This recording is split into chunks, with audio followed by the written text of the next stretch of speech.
The telegram felt heavy in my hand, a flimsy piece of paper that held the weight of my shattered future. It was from Liam Chin. The words were bureaucratic and cold, but their meaning was searingly clear. His application to return to the city had been approved. The family was granted 2 slots. They had been assigned to his younger sister, Maya Chin, and to Isabella Rossi, the daughter of his former professor. Lena Song, his fiancée, was the one left behind. The air left my lungs in a painful rush. I stood frozen in the dusty yard of our rural commune, the midday sun beating down on my bowed head. This was it. The moment I had lived before, the moment that had broken me in a past life I alone remembered. In that other lifetime, Liam had found me after he got the news. He had taken my hands, his handsome face a mask of pained tenderness. "Lena," he had said, his voice low and convincing, "my marriage with Isabella is just a formality. You know how fragile her health is. Her father entrusted her to me.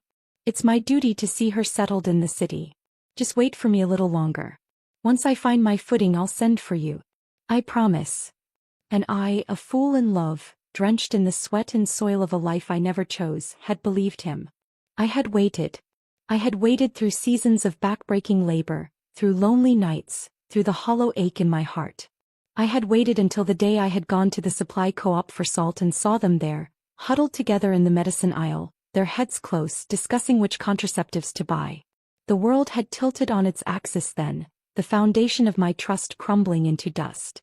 The memory was a fresh wound even now. The casual intimacy of their posture, the practical planning for a future that explicitly excluded me. The betrayal was a poison that had seeped into my bones, and even in this new chance at life the ache remained. I didn't have to wait long for the performance to begin. As if summoned by my grim thoughts, Liam appeared at the gate, Maya fluttering at his heels like an agitated sparrow, and Isabella trailing behind him, a picture of delicate weakness leaning slightly on his arm for support. "Lena," Liam began, his voice already adopting that familiar, placating tone. He ran a hand through his thick dark hair, his brow furrowing in a show of distress. "I know what you must be thinking. But you have to understand this situation with Isabella. It's not what it seems. She's unwell. She needs the city's doctors. This marriage, it's just a piece of paper. A necessary deception. I need you to be strong. Wait for me. Just a little while longer and I swear I will come back for you." He reached for me but I took a sharp step back, my movement causing a small cloud of dust to rise between us. I curved my lips into a cold, brittle smile that didn't reach my eyes. The words that had once been my lifeline now sounded like the hollow lies they were. "No," I said, my voice surprisingly steady. "I won't wait anymore." The effect was immediate. Liam recoiled as if struck. The rehearsed speech died on his lips, and his handsome features contorted in genuine shock. "Lena? What do you mean?" My gaze swept past him, calmly taking in the trio. Isabella, with her large doe-like eyes already glistening with unshed tears, her slender frame seeming to tremble slightly in the breeze. Maya, her face a mask of open impatience and spoiled entitlement, her arms crossed over her chest. "Since the quota was given to them," I said, my tone flat and final, "then let them go live their lives. I won't be a part of this charade." In my past life, that look of pained tenderness on Liam's face had unraveled me completely. Now I saw it for what it was, a tool of manipulation. I remembered the cruel surprise that awaited me after years of waiting, the discovery that he and Isabella not only had a real marriage but a child together. The image of that small dark-haired boy who looked just like Liam was seared into my memory. That betrayal was carved into my soul, and remembering it now fortified my resolve, sealing the cracks in my heart. "How can you speak to my brother like that?" Maya was the first to lash out, just as I knew she would. At 16, she was the embodiment of spoiled arrogance, having always treated me more like a household servant than a future sister-in-law. "Isabella's health is poor. Of course, Liam has to take care of her. You're just a farm girl. You should be grateful someone like my brother even looked your way. And now you have the nerve to complain about the quota." Yes, I was from the countryside. An orphan with no family name to speak of. To everyone in this village, my engagement to a promising, educated man like Liam Chin was a stroke of unimaginable good fortune. A Cinderella story where I should have been eternally grateful for the glass slipper, no matter how poorly it fit. Isabella chose that moment to flutter her eyelashes and tug lightly at Liam's sleeve. "Liam, it's all my fault," she whispered, her voice a fragile thread of sound. "If I weren't so sickly, Lena wouldn't be so upset. Perhaps you should let her go instead." "I don't mind." She lowered her head, her shoulders trembling in a perfect imitation of pitiable sorrow. In my previous life, this very act had never failed to soften Liam's heart and paint me as the unreasonable, jealous harpy. Sure enough, he patted her hand comfortingly. "Don't say such things, Isabella. It's not your fault." When he turned back to me, his voice had hardened with reproach. "Lena, can't you see she's trying to yield for our sake? How can you be so thoughtless? I told you it's temporary. Just endure it until I get established. Is that so hard?" Endure. The word tasted like ash in my mouth. "No. There's no need." I didn't wait for his reply. I turned on my heel and walked straight into the small, spare room I occupied in the Chin household. I went to the old, scarred wooden cabinet, and from its innermost drawer, I pulled out my savings. A crumpled 10 yuan note and a handful of smaller change. Every cent I had scraped together, hoarded with the dream of a wedding, of a future. In my last life, Liam had taken this very money, claiming he needed it to smooth the way in the city. I had never seen a penny of it again. Now I bundled the money securely, then gathered the few belongings I had.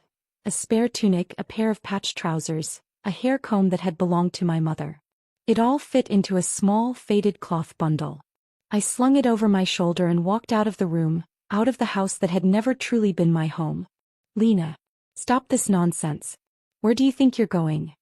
Liam's voice was sharp with anger and confusion from behind me. I didn't answer. I kept walking, my steps firm and determined, heading for the gate.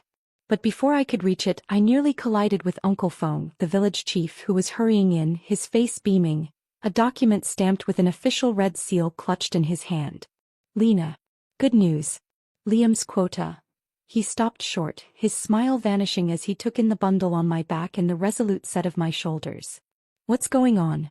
Liam, what are you two quarreling about now?" I didn't correct his assumption.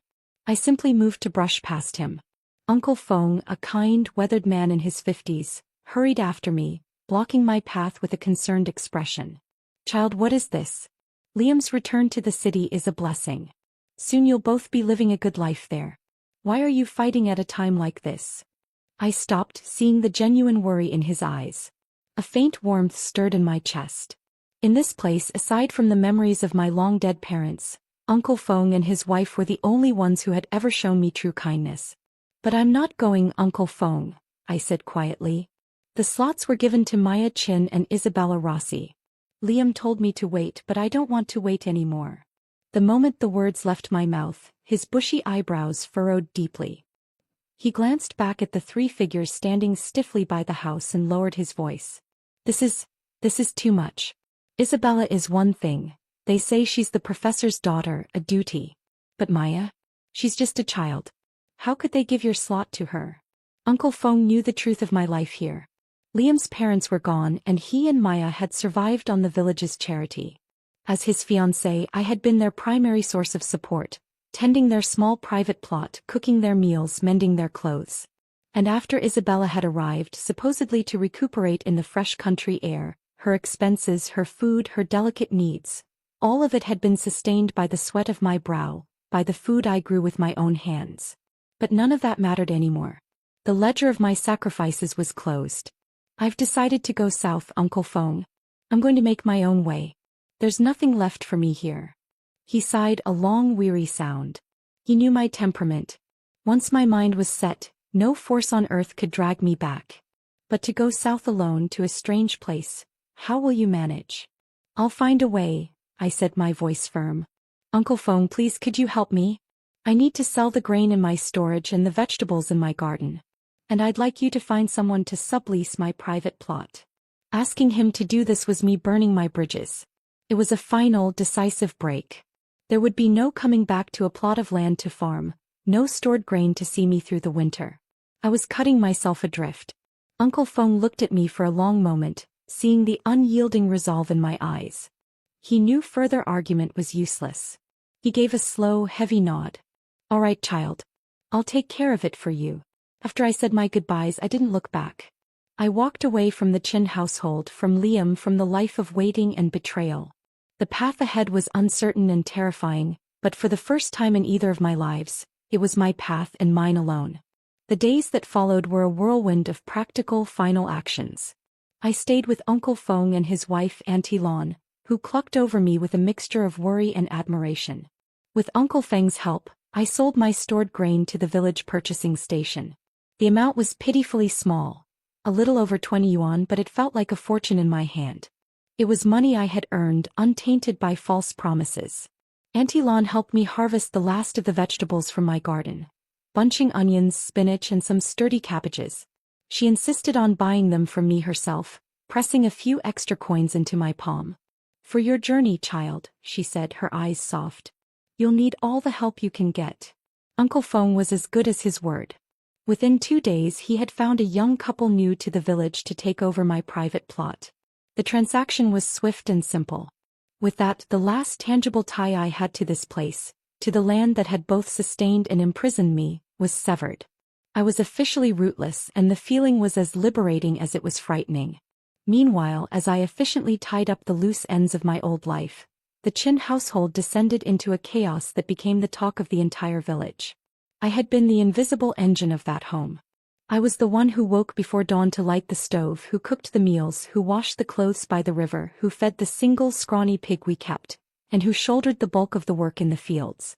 Liam, with his educated hands and city aspirations, considered such labor beneath him. Isabella played the part of the perpetually convalescing invalid. And Maya was a spoiled child who had never been taught the meaning of responsibility. Without me, the house fell apart spectacularly and publicly. I heard the stories from Auntie Lon, who relayed them with a certain grim satisfaction. On the very first day they had nearly starved. Isabella had stood helplessly in front of the cold stove, complaining in her delicate, wavering voice that she didn't know how to light a fire. Maya had thrown a tantrum demanding cooked rice. Liam, the great intellectual, had been forced to step into the kitchen, a domain he had rarely entered. The result was a pot of half-scorched, half-uncooked rice that was barely edible.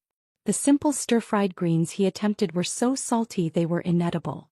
The villagers, who had long watched my unending labor with a mix of pity and silent judgment, now found their schadenfreude. They laughed at the sight of the proud Liam Chin, his face smudged with soot, stumbling through chores a child could manage. They mocked Isabella's helplessness and Maya's entitled fury. The family that had always presented an image of slight superiority was now a spectacle of incompetence.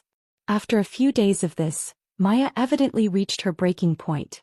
I was in Uncle Feng's courtyard helping Auntie Lon spread rice to dry in the sun, when Maya stormed in, her face flushed with anger. "Lena Song," she shrieked, her voice cutting through the peaceful morning. "You will come back with me this instant. Do you have any idea what a mess the house is? There's no proper food, the clothes are filthy, it's a pigsty.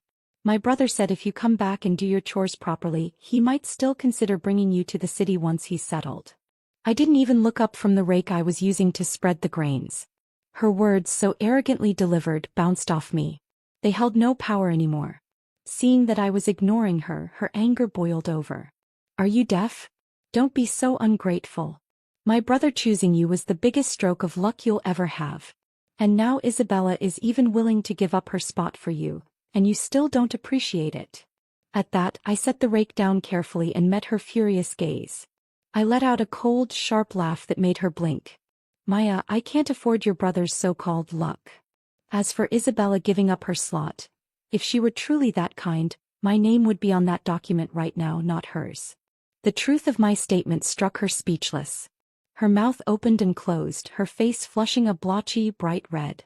Just then, as if on cue, Isabella arrived, leaning against the gatepost of Uncle Feng's yard, putting on her signature frail, boneless act. "Maya, stop it," she said, giving a light, pathetic cough. "Lena, I know you're angry. It's all my fault. Liam, he has no choice." As she spoke, her eyes welled up with perfectly timed tears. I looked at her, and a memory, sharp and vicious, flashed in my mind. Liam and Isabella in the co-op, their heads bent over a box of contraceptives, discussing their options in low, intimate tones. In this life they hadn't registered their marriage yet, but some things I was sure had already begun. A dark, cynical thought stirred within me. I turned my attention back to the fuming Maya. You know, Maya, I said, my voice deceptively calm, your brother and your sister, Isabella, seem exceptionally close. Once you all get to the city, the three of you should live happily as one big family. I just wonder if your brother's meager salary will be enough to support two such delicate young ladies. I paused, letting my gaze drift meaningfully to Isabella's waist. And who knows? Perhaps soon it won't be just two mouths to feed. Maya, in her youthful naivety, didn't catch my implication. But Isabella did. Her face, already pale, lost all remaining color. The hand that was gripping the doorframe tightened until her knuckles were white. The tears in her eyes seemed to freeze, replaced by a flicker of sheer panic.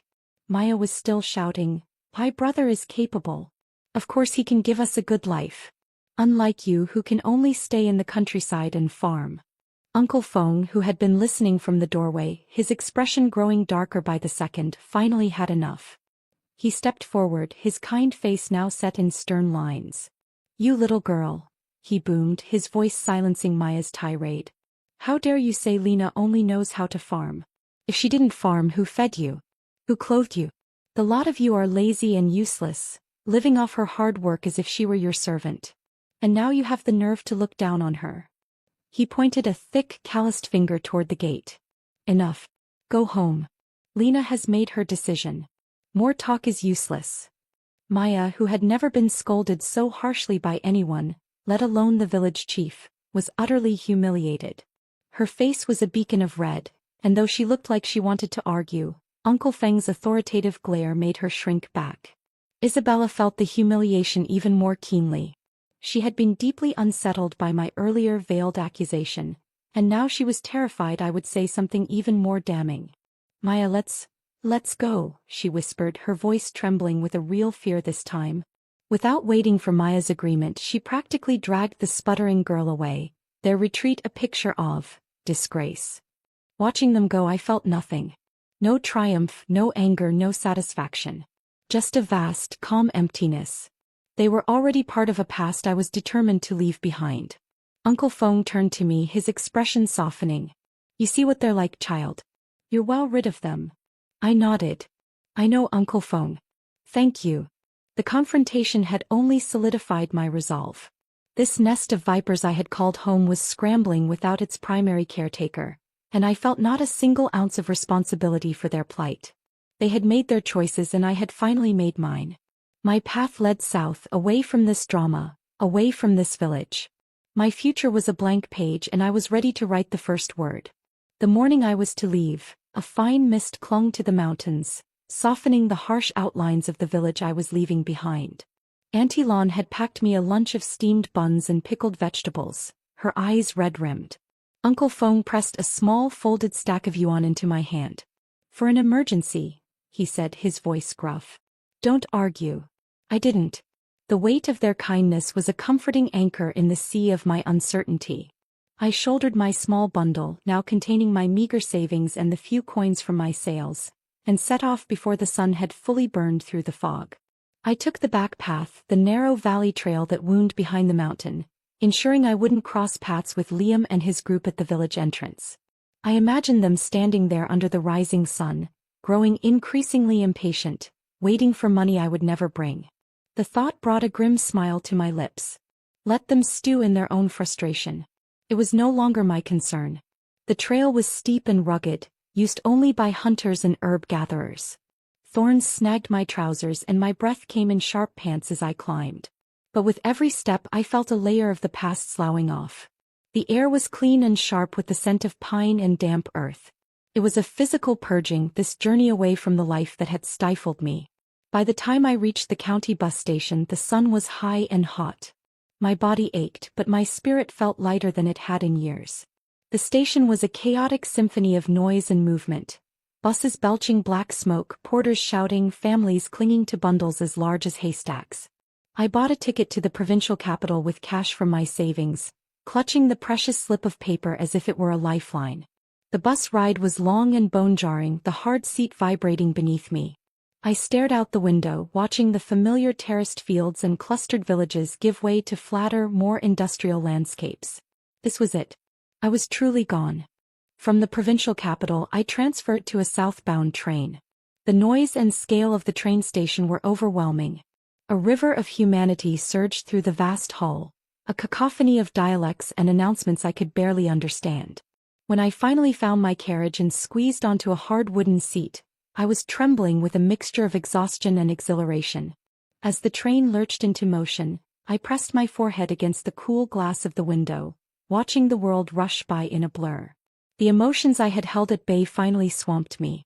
In my previous life, I had also watched Liam leave, my heart full of a desperate, foolish hope. I had stood on a platform much like this one, waving until his train was a speck in the distance, believing his promises, building castles in the air that were destined to collapse. That life of waiting had ended in nothing but bitter ashes. I remembered the glimpses I'd caught of the world beyond our village. On the rare, flickering television in the village committee hall, I had seen images of towering buildings that scraped the sky, of confident men and women striding down wide avenues in clothes that spoke of a different, vibrant life. Back then I had wondered, a secret, shameful thought. If I hadn't been trapped, if I hadn't pinned all my hopes and identity on Liam Chin, could I have been one of them? Could I have walked with that same purpose? Now the chance was here. It was terrifying, but it was mine. The city I arrived in after days of travel was a shock to the system. The air itself was different, thick with the smells of exhaust, frying food, and unidentifiable industrial odors. The noise was a constant, roaring presence. People everywhere moved with a hurried intensity one had never seen. I felt small, anonymous, and utterly lost.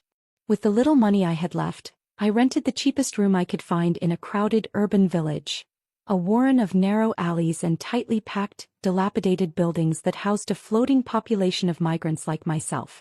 My room was a single cubicle, just large enough for a narrow bed and a small stool, with a single bare bulb hanging from the ceiling. The shared bathroom was at the end of the hall, a perpetually damp and foul-smelling place. But it was mine. The struggle began immediately. By day I searched for any work I could find. I took jobs washing dishes in greasy kitchens, hauling crates in bustling markets, cleaning floors in office buildings after hours. The work was dirty, tiring, and paid a pittance. My hands, already calloused from farm work, grew raw and chapped. At night, too exhausted to sleep, I would set up a small stall on the edge of a bustling night market. I sold the few local specialties I had brought from home, dried mushrooms, wild herbs, and little trinkets I had woven from wheat straw in the evenings, a skill Auntie Lon had taught me. The income was meager, barely covering my rent and a daily bowl of noodles. The hardest part wasn't the physical hardship. I was used to that.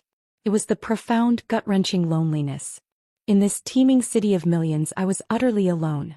I had no one to talk to, no one who knew my name, no one who cared if I lived or died. At night, in the silence of my tiny room, I would think of Uncle Fong and Auntie Lon, of the familiar, if painful, contours of my mountain village. A wave of homesickness would wash over me, so strong it felt like a physical illness. But then I would remember Liam's deceitful eyes, Isabella's triumphant smirk, and the cold surprise of that contraceptive box. I would straighten my back on the thin mattress. I couldn't lose. I couldn't go back. I couldn't let them be right about me. It was during this time of desperate survival that I met Alexander Reed.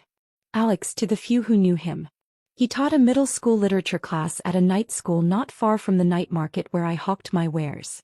One evening, a cry of "Chingguan!" The city inspectors ripped through the market. Panic erupted. Stall owners scrambled to gather their goods and flee. In the chaos, my small stall was knocked over, my carefully arranged mushrooms and woven baskets scattering across the dirty pavement, trampled by fleeing feet. I dropped to my knees, frantically trying to salvage what I could, my vision blurring with hot, helpless tears. This was my livelihood crushed in an instant. The other vendors, concerned with their own survival, rushed past without a second glance. But then a pair of worn but clean leather shoes stopped beside me.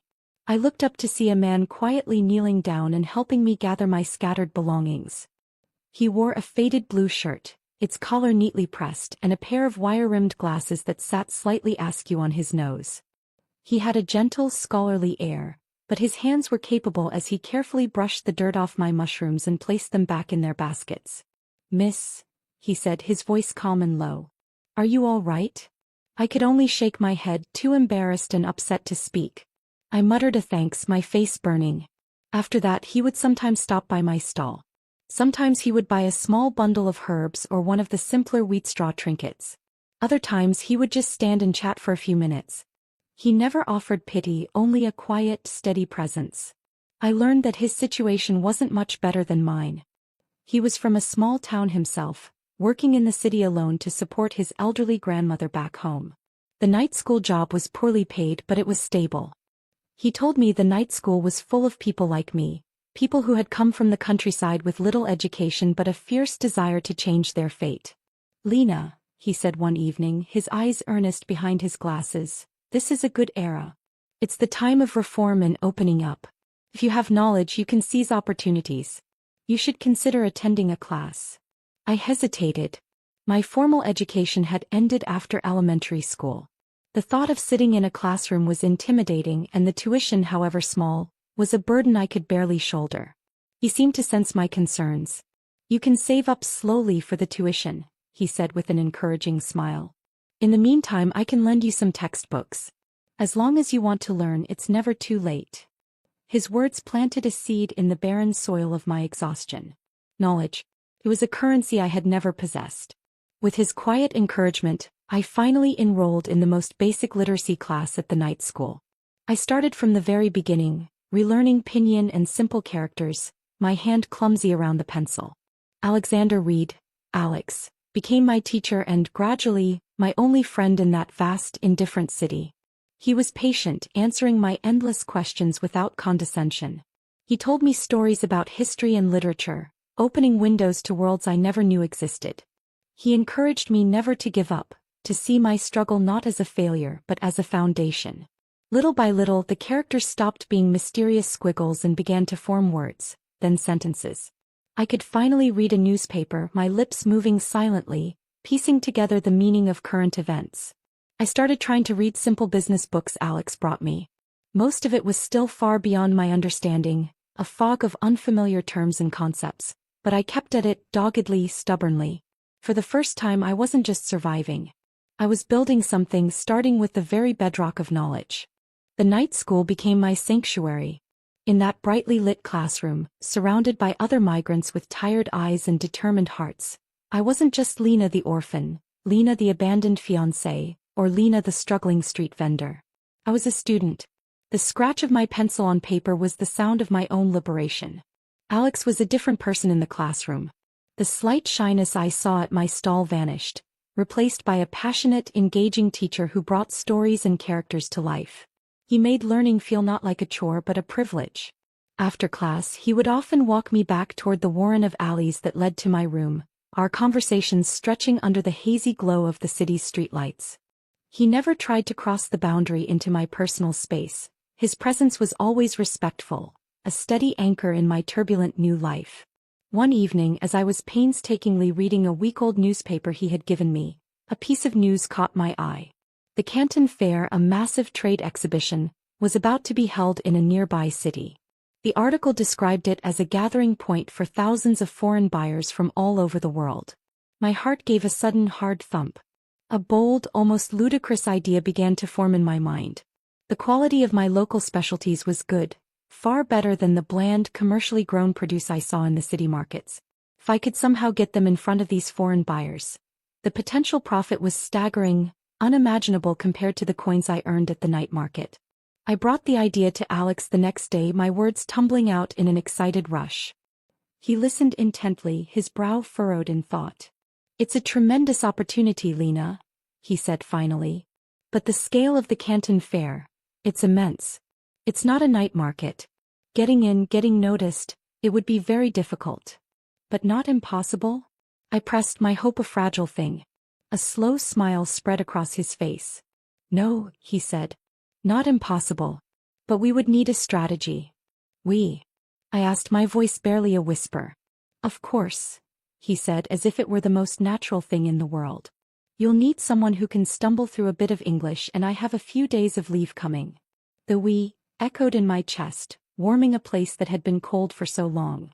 I wasn't alone in this gamble. The scale of the Canton Fair, when we arrived by a crowded, slow train, was beyond anything I could have conceived. The exhibition hall was a sprawling, modern palace of glass and steel, buzzing with an energy that was both exhilarating and intimidating. Merchants from every corner of the globe moved through the aisles, a riot of different faces, languages, and styles of dress. The sheer variety of goods on display was dazzling, from intricate electronics to bolts of shimmering silk. We didn't have a booth, of course. We were nobodies. So we lingered outside the main halls, seizing any chance to approach passing buyers with our small samples of mushrooms and black fungus.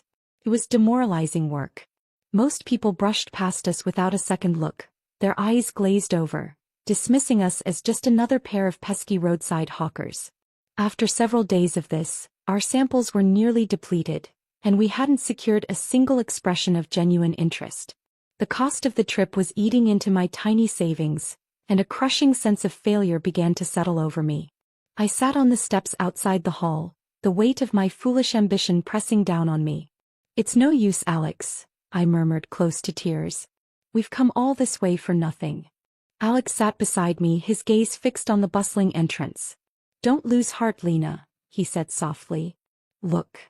He pointed toward a large, beautifully decorated booth inside the hall that specialized in premium agricultural products.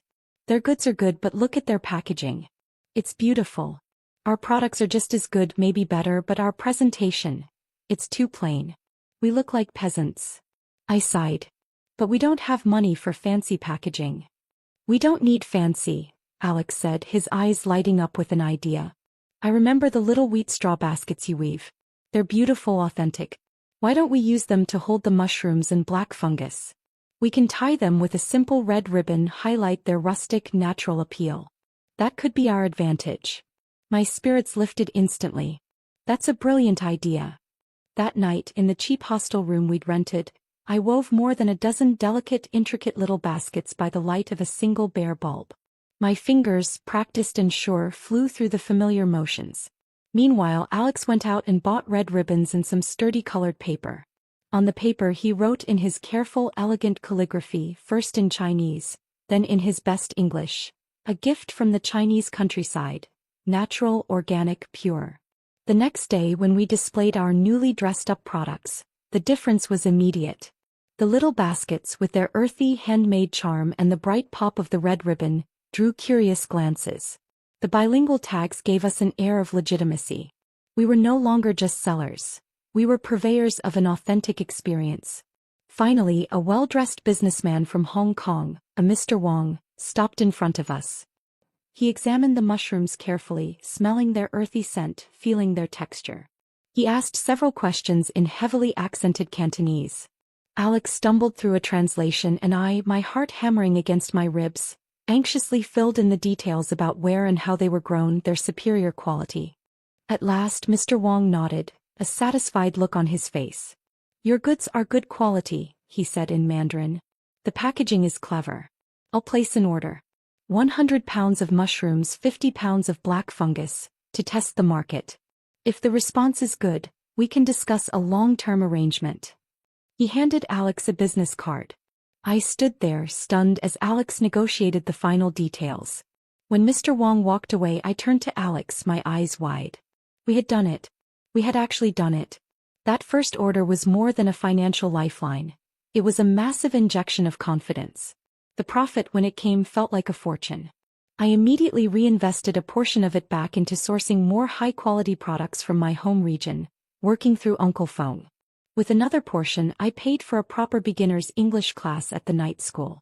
The language was a formidable hurdle, the sounds strange and alien in my mouth, but if I wanted to do business in this new, wider world, it was a hurdle I had to cross.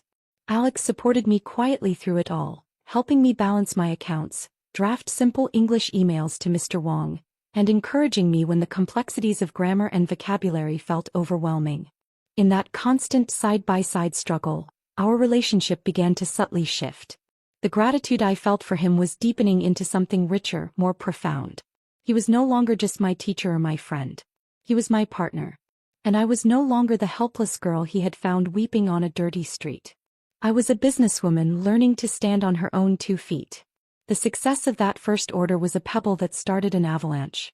Mr. Wong's test sale was a success, and a larger, long-term order followed. The rustic packaging, as Alex had predicted, became our unique selling point.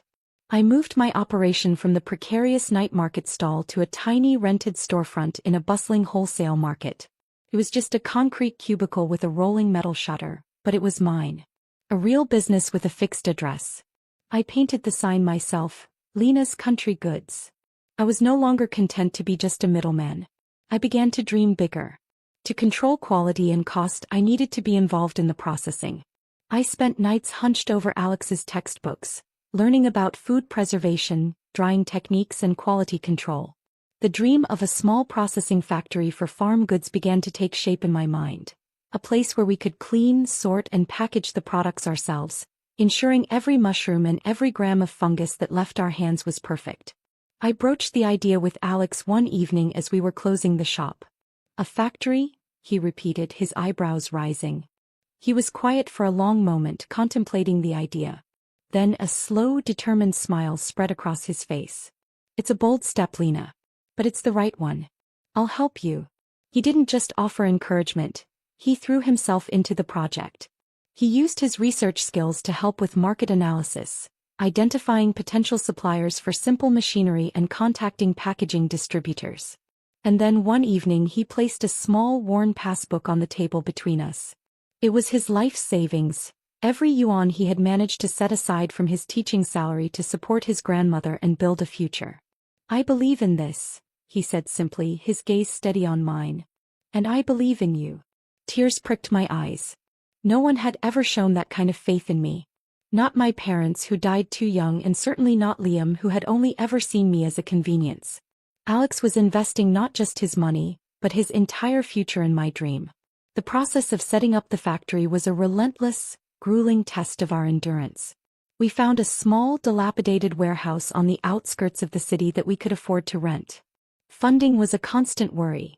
Even with our combined savings, we were operating on a razor's edge.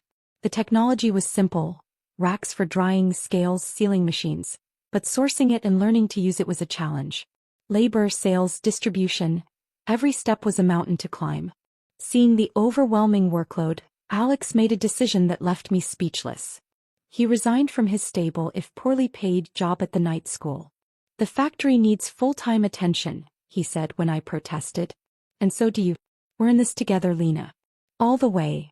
He became the operations manager, handling the daily running of the factory, managing the 2 workers we could afford to hire, and dealing with external contacts and logistics. I focused on what I knew best: product quality, sourcing raw materials, and expanding our market. We were a perfect team, his calm, methodical nature balancing my driven, sometimes impulsive, energy. We were not just business partners. We were each other's strongest support, working from before dawn until late into the night, our lives completely intertwined by shared struggle and ambition. Time passed in a blur of sweat and effort. After more than half a year of relentless work, our small agricultural processing factory, which we named New Dawn Foods, was finally operational. The scale was modest, the equipment basic, but it was clean, organized, and efficient. The products that left our warehouse were of consistently high quality, fairly priced, and beautifully, authentically packaged. Very soon our sales channels widened. Orders began to pour in, first from within the province, then from other major cities. The reputation we had built with Mr. Wong opened doors, and soon we were fielding inquiries from Southeast Asia, and even as far as Japan and Korea. My name, Lena Song, once synonymous with a poor country orphan, began to carry weight in local agricultural trade circles. People started to talk about this tenacious young woman from the countryside who was anything but ordinary. As the business found its footing, my relationship with Alex blossomed naturally in the fertile ground of our shared struggles and triumphs. The long hours together, the quiet dinners over account books, the shared relief when a large order was secured, the unspoken understanding in a glance, it all built something deep and unshakable between us. One rainy evening, after a particularly long day, he walked me back to the small, slightly better apartment I now rented. The neon signs of the city shimmered on the wet streets. In front of my door he suddenly stopped, his usual calm demeanor replaced by a nervous energy. He reached into his pocket and pulled out a tiny box of red velvet. My breath hitched. He dropped to one knee on the damp pavement, looking up at me, his glasses slightly fogged, his hair sprinkled with rain. Lena, he began, his voice trembling slightly but his gaze unwavering. I know I don't have much to offer you right now. I can't give you wealth or luxury. But I have a heart that loves you more than anything, and I'm willing to spend the rest of my life working by your side, supporting you and building a family with you. Will you marry me? He opened the box. Inside wasn't a diamond but a simple, elegant gold band. It was perfect. Looking at him, this man who had appeared when I was at my absolute lowest, who had seen my strength and my weaknesses and loved me for all of them, my eyes filled with tears. What he was offering me was something no amount of money could ever buy. True partnership, unwavering respect, and a love that felt like coming home. I nodded, the words catching in my throat before I could force them out. Yes, I finally whispered, my voice thick with emotion. Yes, Alex, I will. He slipped the ring onto my finger, and as he stood to kiss me, the cold rain and the bustling city around us faded into insignificance. I had found my place not just in business but in the heart of a good man. Life after Alex's proposal was a whirlwind of a different kind. We were still consumed by the growing demands of New Dawn Foods, but now our efforts were underscored by a new, joyful purpose. We were building our future together. It was during this time of bustling happiness that I received a call from Uncle Fong. His voice, familiar and warm, crackled down the line, but it held a note of formality. Lena, do you have time to come back to the village for a visit? A cold knot tightened in my stomach. Uncle Fong, is everything all right? He sighed, a sound I could picture perfectly. It's nothing bad. The village elementary school, it's about to be renovated. The county provided some funds, but it's not enough. The village committee. Well, we thought we'd invite those who've made achievements outside to come back. Maybe make a donation and also set an example for the children. Share your story. I understood. They wanted me to return as a success story, a local girl made good, to bring honor to the village and not so subtly to open my purse strings. To be honest, the place held little affection for me. It was a repository of pain, of betrayal, of a life of servitude. But I couldn't refuse Uncle Fong. His was the only voice from that past that had ever held unconditional kindness. And if I was completely honest with myself, a small, hardened part of me wanted to go back. I wanted to see the place that had once been my entire world, to walk its paths not as a powerless girl, but as a woman who had carved out her own destiny. I wanted to see how those who had looked down on me, who had hurt me, were faring. As if the universe was aligning to test my resolve, a formal invitation arrived at our factory office a few days later. It was from the university in the regional city, the one Liam had been associated with. They were holding an alumni event for outstanding graduates and were inviting successful individuals from various fields to return and give speeches. To my utter astonishment, my name was on the list. They had heard of Lena Song of New Dawn Foods. I showed the thick, embossed paper to Alex. He read it, a thoughtful look on his face. It's the same city, the same time as your village event, he noted. He looked at me, his eyes seeing right through my conflicted emotions. You should go, Lena. I don't know if I want to face all of that, I admitted, the old wounds aching faintly. He took my hand, his thumb stroking the simple gold band on my finger. This isn't about facing them. It's about closing a chapter. You've built a wonderful life. Go back not for revenge but for closure. To let those old wounds finally heal in the sunlight. He smiled. And I'll be right there with you. His words decided it. Yes, I said, feeling a surge of strength. It's time. Alexander and I made the journey together, the train ride now a comfortable experience in a soft-seat carriage, a world away from my first terrified trip south. The familiar mountains came into view and with them, a flood of complex emotions. The old locust tree at the village entrance was still there, its branches a little barer. The houses seemed smaller, more worn than I remembered. Uncle Fong and a few village officials were waiting for us. The welcome was not grand but it was heartfelt. Oh, Lena, Uncle Fong said, his eyes misty as he held both my hands, looking me up and down. I was no longer in a patched tunic, but in a well-tailored, simple wool coat. You've truly grown into a fine, capable woman. At the village committee, I publicly donated 50,000 yuan to the school rebuilding fund. The number elicited gasps, then a wave of effusive thanks from the leaders. They arranged a banquet in our honor. The faces in the room were a mix of the familiar and the new. Those who had once mocked me or pitied me now wore wide, flattering smiles, addressing me as Boss Lena, and praising my shrewdness and generosity. The irony was not lost on me, but I felt no bitterness, only a distant sense of pity for their small world. The next day, after finalizing the donation details, Alex and I took a bus to the regional city and the university. The anniversary celebration was a far more polished affair than the village banquet. The auditorium was large and modern, filled with hundreds of students and alumni. As a special guest, I was seated on the main stage. My eyes, almost of their own volition, scanned the crowd. And I found him. Liam. He was sitting farther back, wearing a cheap, ill-fitting suit that was visibly worn at the elbows. His hair, once so carefully styled, was messy with threads of gray at the temples I didn't remember. His face, still handsome in a faded way, was etched with deep lines of defeat and a profound weariness. He was staring straight at me, his expression a complicated storm of shock, recognition, and something that looked like regret. I saw no sign of Maya or Isabella beside him. When it was my turn to speak, I walked calmly to the podium. I shared my story, editing out the fantastical truth of my rebirth. I spoke of hardship, of seizing opportunity, of the importance of perseverance and education. I talked about the value of believing in oneself. My words, spoken from a place of hard-won experience, drew genuine warm applause from the audience. Then a young female student stood up during the Q&A. "Senior Lena," she called out, her voice bright with admiration, "you're so successful and so beautiful. May I ask, are you married? Your partner must be an outstanding person too, right?" The hall rippled with good-natured laughter. I smiled, my eyes instinctively finding Alex in the front row where he sat, watching me with so much warmth and pride it made my heart swell. "Thank you for asking," I said, my voice clear and carrying. "I am engaged." I paused, feeling the weight of Liam's gaze from the back of the room. "My fiancé is here with me today.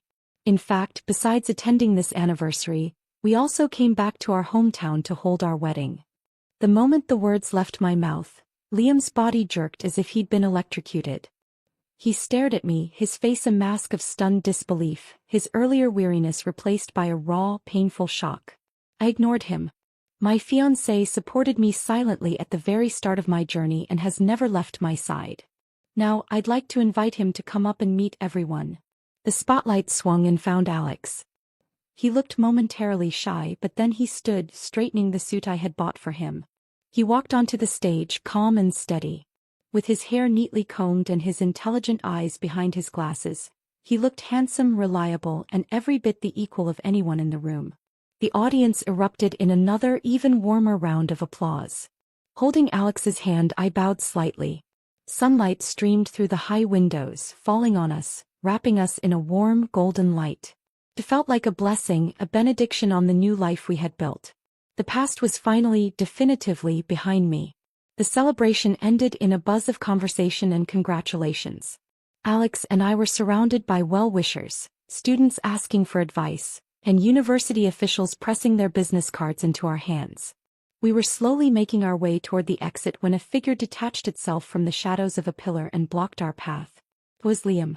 He looked even more haggard up close, his eyes bloodshot, his chin shadowed with stubble. The faint, sour smell of alcohol clung to him. "Lena," he said, his voice rough. "Can we talk? Just for a moment." Alex immediately stepped forward, placing himself slightly in front of me, his posture protective but not aggressive. "Mr. Chin," he said, his tone polite but firm. "I don't believe there's anything left for you and Lena to discuss." But Liam ignored him, his desperate, pleading gaze fixed on me. "Lena, please. I know I wronged you. I know that. But you have to understand I had my reasons back then. Things with Isabella. It wasn't what you thought. It was a scheme, a complicated situation." "A scheme?" I looked at his weary, defeated face, the face I had once loved so foolishly, and a cold, mirthless laugh escaped my lips. "A scheme, Liam? Even now, after all this time, you're still making excuses? Was going to the supply co-op with her to buy contraceptives also part of this grand scheme of yours?" The color drained from his face, leaving a sickly gray pallor. He opened his mouth, then closed it, his arguments crumbling to dust in the face of that stark, ugly truth. The reality of those days was a chasm between us that no excuses could ever bridge. We both know the truth of what happened, I continued, my voice calm and final. I have no interest in revisiting the past. I'm living a good life now, a happy life. I suggest you focus on taking care of your own. I took Alex's arm and made to move around him. Damn you, Lena's song. A shrill, venomous curse cut through the air. I turned to see a heavily pregnant young woman storming toward us, her face contorted with rage. It was Maya Chin. The years had not been kind to her. The spoiled prettiness of her youth had coarsened into a sharp, weathered harshness. She was dressed in cheap, garish clothes that strained over her swollen belly. Haven't you ruined our family enough? Now you come back here to flaunt yourself and seduce my brother all over again. Behind her, walking slowly as if in a trance, was Isabella Rossi. The transformation was even more shocking. The delicate porcelain doll was gone. Her face was sallow, her hair dry and brittle, her body lost inside an ill-fitting faded dress. Her eyes, once so skilled at producing pitiable tears, were now hollow and utterly numb. Only the faintest ghost of her former features remained. Maya, shut up. Liam barked, a flicker of his old authority returning, laced with shame. But it was too late. Maya rushed at me like a deranged animal, her hands clawed as if to tear my face. Alex moved swiftly, shielding me completely and catching her wrists, holding her at bay with firm restraint. Madam, control yourself, he said, his voice cold and authoritative. Control myself. She's the one who needs to be controlled. Maya shrieked, struggling against his grip. It's all because of her. This cursed woman. Ever since she left, nothing has gone right. My brother failed at his job and drinks all day. That sickly burden, she jerked her head toward Isabella, sucked us dry of money and still couldn't even give him a son. And now you're back here all high and mighty. Do you want to see us all dead? Her words were a torrent of vitriol, a lifetime of bitterness and blame spewed outward, never once turned inward. Then Isabella, who had been silent, slowly lifted her head. Her hollow eyes fixed on Liam with a look of pure, undiluted venom, then shifted to me and she let out a harsh, hysterical laugh. Lena's song, she rasped, her voice devoid of its former musicality. Do you really think you've won? Do you think you're so glorious? Let me tell you something. Liam never loved you. He used you from the very beginning. He was with me because of my father's research manuscripts.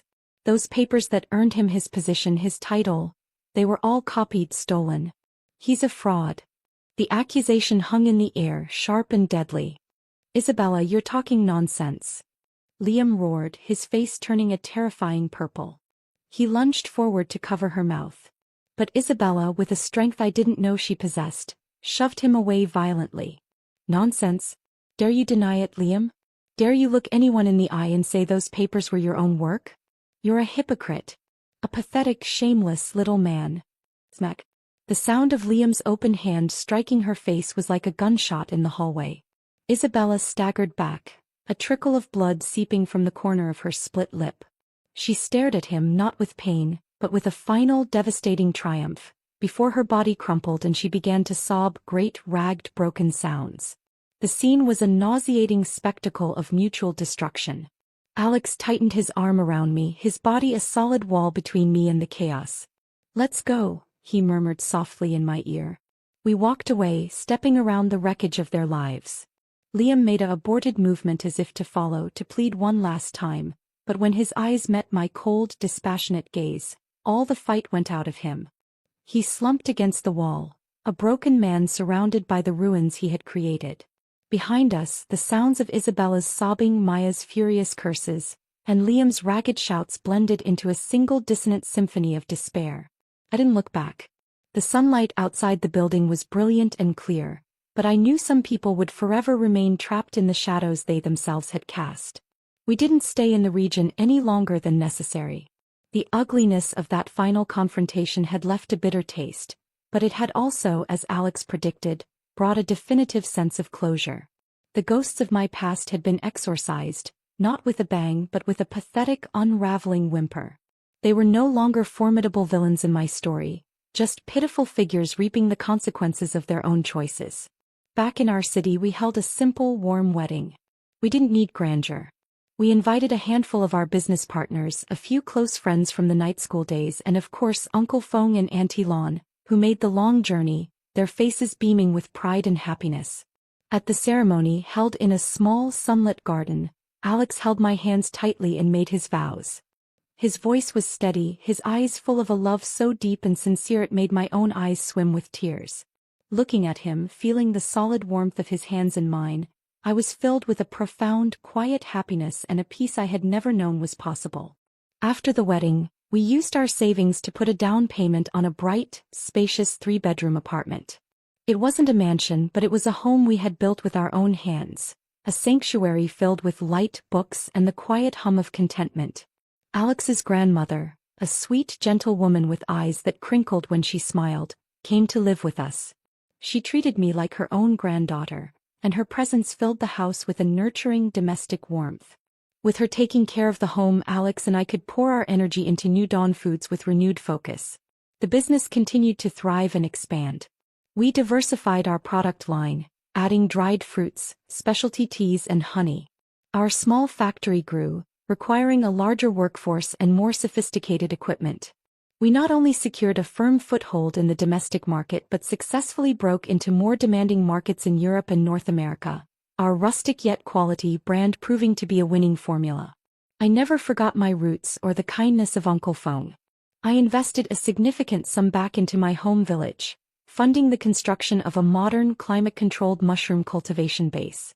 We brought in agricultural experts, provided new strains, and taught the villagers advanced techniques, effectively lifting the entire village's economy. I also established a scholarship fund in my parents' name, ensuring that bright children from poor families, especially girls, could get the education they deserved.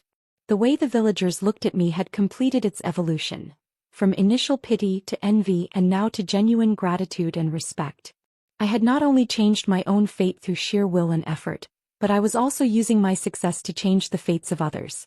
I had reclaimed my dignity 100-fold. News of Liam's family occasionally trickled back to us through Grandma's chats with her new friends in the city. It was a grim epilogue to their story. After the university confrontation, Liam's relationship with Isabella completely collapsed. The plagiarism accusation, even if not formally proven, had irreparably tarnished his reputation. Whispers followed him, and combined with his apathetic performance, he was pushed to the sidelines at work, his career prospects dead. He took to drinking heavily. Isabella, struck by Liam and sinking deeper into depression, had a full mental breakdown. She would often babble nonsense or fly into violent rages. Eventually, a fed-up Liam sent her back to her family, who, resentful of the burden, reportedly turned her away. She vanished not long after. Some said she had gone mad and became a wandering beggar. Others claimed she had drowned herself in a river. No one knew for sure. Maya gave birth to a son. But her husband, a local Enirwell, was lazy and addicted to gambling. After the baby was born, he fled the county to escape his massive debts, abandoning Maya and the child. With nowhere else to go, she was forced to return to Liam. But Liam's life was a shambles. Drunk and embittered, he took out his frustrations on Maya and the child, their home a pit of misery and violence. Whenever Grandma relayed these stories, she would sigh. What a pity. A good family ended up like that. I would listen, my heart remaining calm. There was no schadenfreude, only a distant, sober acknowledgement. Everyone must bear the consequences of their own choices. Their fate was a tapestry they had woven with the threads of their own deceit, laziness, and cruelty. I was profoundly thankful I had found the strength to leave, to choose a different path. Thankful I had met Alex. Thankful I had not allowed their poison to forever taint my own heart.